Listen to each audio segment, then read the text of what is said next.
This is ABC 30 Action News, live at 5. Those strong winds didn't stop more than 2,000 people from marching for more water on the valley's west side. The first leg of the march for water ended a few hours ago in Fireball.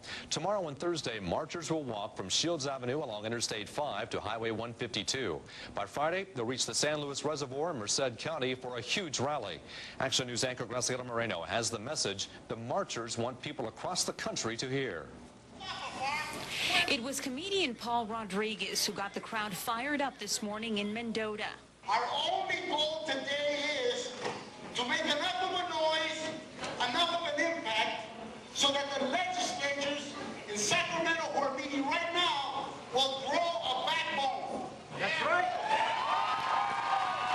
As chair of the California Latino Water Coalition, Rodriguez says he is angry that legislators have ignored the Central Valley's desperate water needs for so long. Can anybody live without water? I don't think so. I feel stupid trying to convince people of an issue that is so simple. Growers and several thousand farm workers hit the road, marching along the fields where they would normally be working. Due to drought conditions and 0% water allocations, the unemployment rate in most of the area hovers between 25 and 40%. I am unemployed for that same reason, says truck driver Oscar Serrano. So I am here to support the march because it affects all of us. Their message to legislators was spelled out on their shirts and handheld signs, as well as up in the sky and on the side of dozens of semi-trucks and tractor trailers. Like foreign oil, this one said, let's see how you like foreign food. This is the breadbasket of the world. This region provides the lettuce, the tomatoes, everything you can possibly think of to the entire state. So that's why the North and the South need to be sympathize what we're doing out here.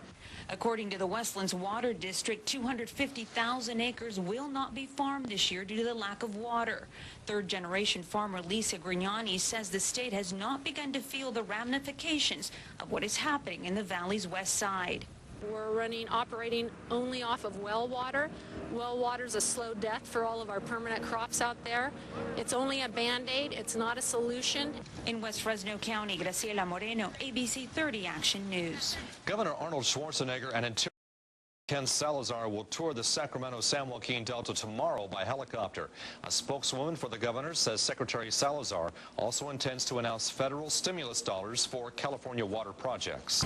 I'm Graciela Moreno. Coming up new at 6, the message from the March for Water on Fresno County's west side is being heard loud and clear by county supervisors.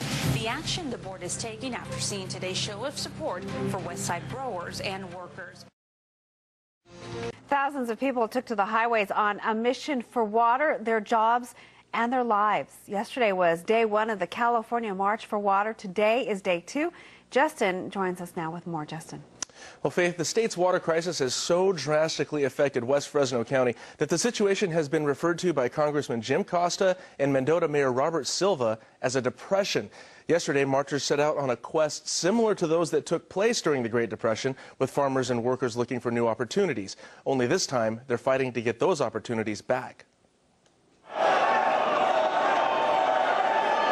Mendota was buzzing with passion over the state's water crisis. The shortage has been a major contributing factor to the 40 to 50% unemployment rate. I said this last year, it's going to be a depression, and it's turned to be that way. When you have a high rate of unemployment the way it is, it's a depression. The depression wasn't even this high of unemployment. It's a statewide issue. The water state are being cut back. And this march is to call attention to the need for more water development, a comprehensive plan for infrastructure, for storage, for taking care of our future needs, because if we don't, we're just not going to be able to handle our population and feed the world. We live in the most fertile soil on the planet. We're in the #1 county of agriculture. This whole area has been blessed by God.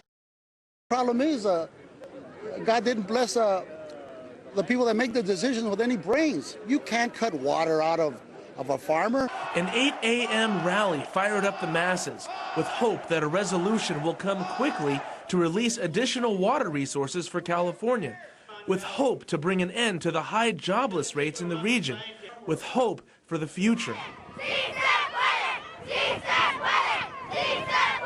At 9 a.m., they took to the streets. en route to Firebaugh along Highway 33 for day one of the California March for Water. The people need food and need job, and it's very, very important. It's a depression caused not only because of the drought conditions, but it's compounded by the man-made conditions that are placed upon California's water system. The 4-day march ends Friday at the San Luis Reservoir. You will win this. Mom's going to have a job. Daddy's going to have a job.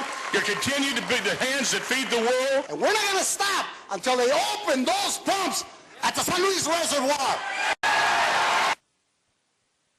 Day 2 starts in just a few hours with marchers gathering on the east side of I-5 at Shields Avenue and then heading north about 7 miles to Nice Avenue. CHP will continue to escort the march, and Fresno County Sheriff's deputies say they will be traveling a farm road on the east side of the interstate, not the actual highway.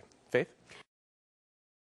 This is ABC 30 at Live at 5. Hundreds of growers and farm workers walked several miles today for the second leg of a massive 4-day protest to demand more water for farms. Day 2 of the March for Water stretched along Interstate 5 in Fresno County. The march ends Friday in at the San Luis Reservoir.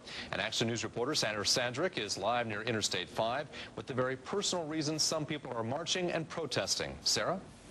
Well, Warren, this is where day 2 of the march ended late this afternoon. Many of the protesters have walked nearly 20 miles since Tuesday, and they say they will keep walking until their plea for more water is heard. Hundreds of people marched through windy weather on Wednesday, all with the same goal of calling attention to the state's critical water shortage, but each with a different story of suffering. Martina Guevara says she and her 7 children often can't afford to eat because she and other family members can't find work. She says, we don't have money to buy food because there's no jobs. Guevara is one of thousands of farm workers who have been laid off as farmers are forced to let their fields lie fallow. After farming for 40 years, probably the worst year I've had ever. Farmed 1,100 acres. This year I'm farming 300. Laid off 4 guys. Bob Dietrich's family has been farming for nearly 130 years. He says their farm survived the Great Depression, but it might not make it another year. Dietrich carried this picture of his son and grandson during the march because he says the water shortage drove them away. My son, he moved to Texas because he seen what I was going through. And that's pretty hard for me to take. You know, have you do something for 40 years for your son, and you can't give it back to him. Dietrich and the rest of the demonstrators are calling for an immediate temporary reprieve from water restrictions designed to protect an endangered fish species. And they're hoping this long march will convince lawmakers to listen. Not tiring. To me, it's not tiring. I'd do this for a year if I had to. And if I knew it was going to come out where we were going to get some water, I'd do it. I'd do it till I drop dead. Protesters also want lawmakers to put a water bond measure on the ballot for the next election, and they're asking for public funds to help those facing overwhelming hardships. Day 3 of the march starts here at Nice Avenue tomorrow morning at 8. Live in Fresno County, Sarah Sandrick, ABC 30 Action News.